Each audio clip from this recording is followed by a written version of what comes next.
Stakeholders might push to add things to your project's scope. That's natural, as everyone learns more about the project.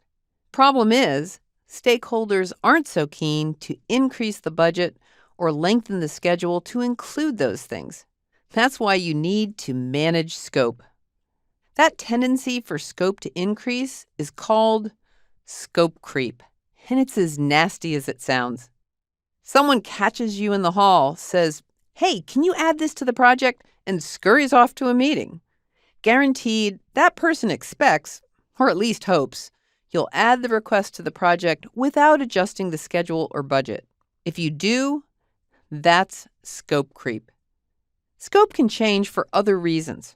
For example, the scope might not have been clearly defined up front. Suppose the customer assumes you're familiar with their industry and doesn't think they have to tell you everything they need while you're identifying requirements. Then again, maybe the customer doesn't know exactly what they want.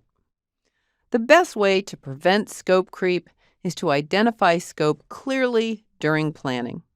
But what can you do if planning is over and the scope is spreading like weeds in your flower bed? First, reset unrealistic expectations.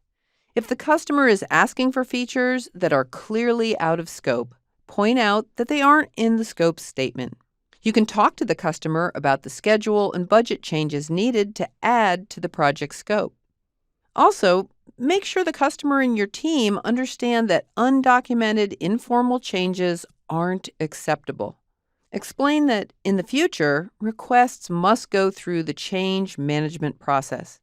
That way, you're in control of the scope, even if it's changing. If scope wasn't clearly defined in the first place, work with the customer to renegotiate the scope so it is clear. If the customer doesn't know what they want, consider switching to an agile approach. That way, you and the customer will have opportunities to hone the scope over time. Keeping scope under control throughout your project is key to making projects successful. I've given you a list of scope change requests for the hospital scheduling project. For practice, identify which requests are out of scope.